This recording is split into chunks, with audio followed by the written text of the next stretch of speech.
Hello students.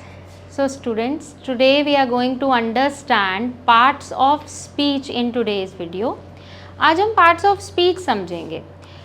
Last video का भी feedback मुझे यही मिला कि बहुत सारे बच्चे parts of speech, different parts of speech समझना चाहते हैं जिससे कि वो इंग्लिश ग्रामर को बेहतर समझ पाएँ.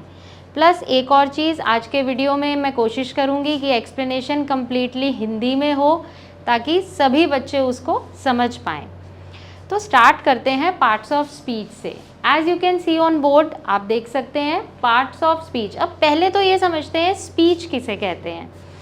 स्पीच वो होती है जैसे मैं बात कर रही हूँ आपसे, तो ये स्पीच है, मैं आपसे बात कर रही हूँ, इसे ही स्पीच कहते हैं जो हम बोलते हैं.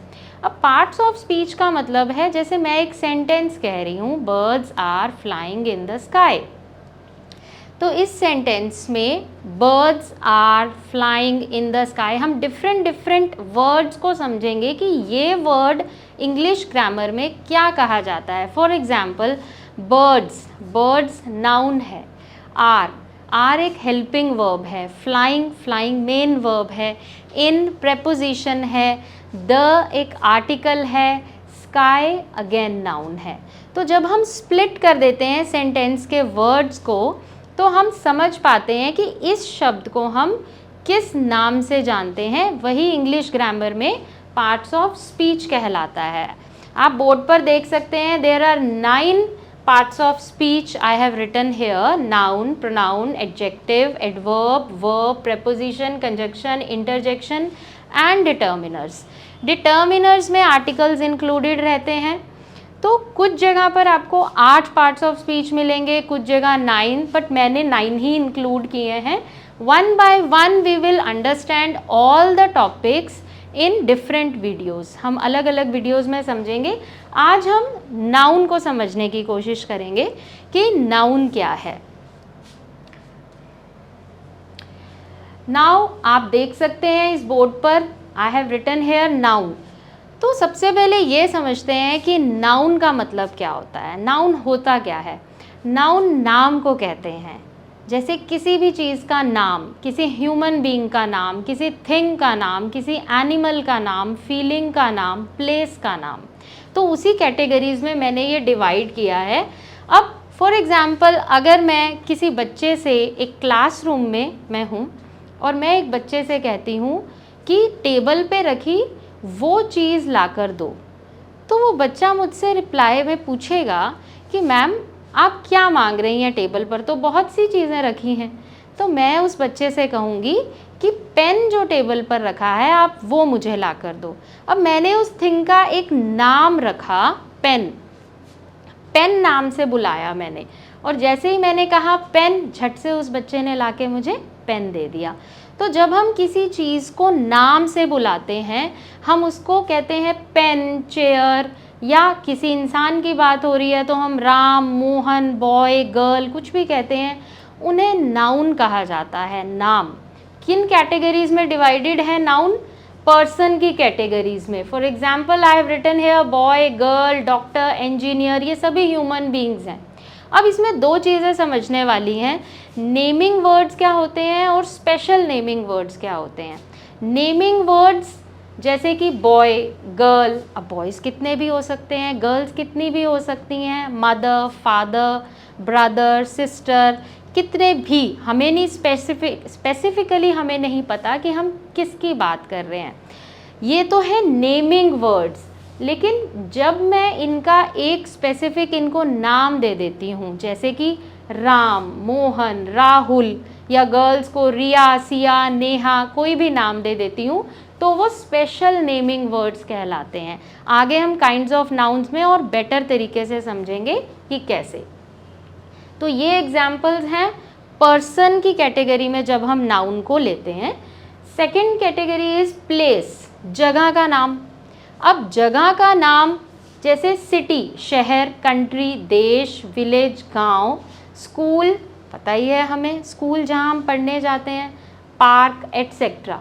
अब सिटी, हिसार, कंट्री, इंडिया, या मतलब हम विलेज कोई भी जब इसका नाम देंगे, जब हम स्पेसिफाई करके एक नाम दे देंगे तो स्पेशल नेमिंग वर्ड होगा, अदरवाइज ये नेमिंग वर्ड्स कहलाएंगे, नाउन्स कहलाएंगे। ये भी नाउन्स हैं सभी, ये भी नाउन्स हैं। जब हम किसी चीज़ को नाम से बुलाते हैं वो नाउन कहलाता है। Next is thing, fan. Thing क्या होता है? Thing is non living thing, जो सांस नहीं लेते, विच डू नॉट ब्रीद, तो वो थिंग कहलाती हैं। Fan, chair, pen, book etcetera, ये सभी थिंग्स जो नॉन लिविंग थिंग्स हैं इस कैटेगरी में आती हैं और ये सभी नाउन्स हैं, इनके नाम हैं ये। सिमिलरली एनिमल, अब एनिमल्स में सभी एनिमल्स इंक्लूडेड हैं, बर्ड्स इंक्लूडेड हैं, रेप्टाइल्स, एक्वाटिक एनिमल्स जो पानी में रहते हैं सभी इंक्लूडेड हैं। For example fish, snake, parrot, cat, dog सभी इंक्लूडेड हैं, वो एनिमल्स की कैटेगरी में आ जाते हैं।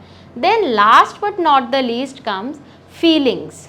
अब फीलिंग्स वो होती हैं जिन्हें हम ना तो देख सकते हैं ना हम उनको टच कर सकते हैं, हम उनको सिर्फ फील करते हैं, एक्सपीरियंस करते हैं। जैसे कि happiness, sadness, wisdom, freedom etcetera. Wisdom जब कोई इंसान की समझदारी को हम कहते हैं तो उसको हम सिर्फ एक्सपीरियंस करते हैं, हम उसको टच नहीं कर सकते, देख नहीं सकते। हैप्पीनेस खुशी, सैडनेस उदासी, तो ये सभी फीलिंग्स हैं, इमोशंस हैं। Ideas are also included here in this category. So these all are categories in which noun can be divided, जिन कैटेगरीज में हम नाम को रख सकते हैं। Now next comes kinds of noun. अब यहाँ पर मैंने सिर्फ 3 काइंड्स ली हैं, आज हम सिर्फ 3 काइंड्स करेंगे, rest of the kinds I will explain you in the next video. तो पहले ये 3 काइंड्स को हम समझते हैं कि कॉमन नाउन किसे कहते हैं। अब मैंने आपको नेमिंग वर्ड के बारे में अभी बताया प्लस स्पेशल नेमिंग वर्ड, तो नेमिंग वर्ड ही कॉमन नाउन है। अगर मैं कॉमन नाउन की बात करूं, नाम से ही हमें पता चल रहा है कॉमन, जनरल, जैसे हम कह रहे हैं boy, so call this boy. अब वो बॉय कितने सारे क्लासरूम में बैठे हैं तो कोई भी हो सकता है, लेकिन जब मैं उसका नाम लेके कहूँगी कि कॉल रोहन या राम, तो मैंने उसका नाम ले दिया और जैसे ही मैंने उसका नाम लिया वो प्रॉपर नाउन में चला गया। जब मैं नाम नहीं ले रही हूँ, जनरली एक बॉय की बात कर रही हूँ, तो वो कॉमन नाउन है।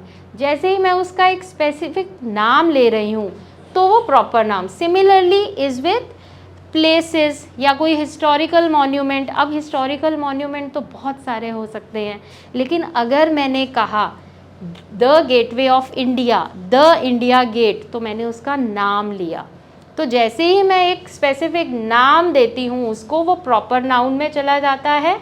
और जनरली जब मैं उस पूरी कैटेगरी की बात कर रही हूँ तो वो कॉमन नाउन में रह जाता है। जैसे डॉक्टर, तो डॉक्टर कितने हो सकते हैं? बहुत सारे।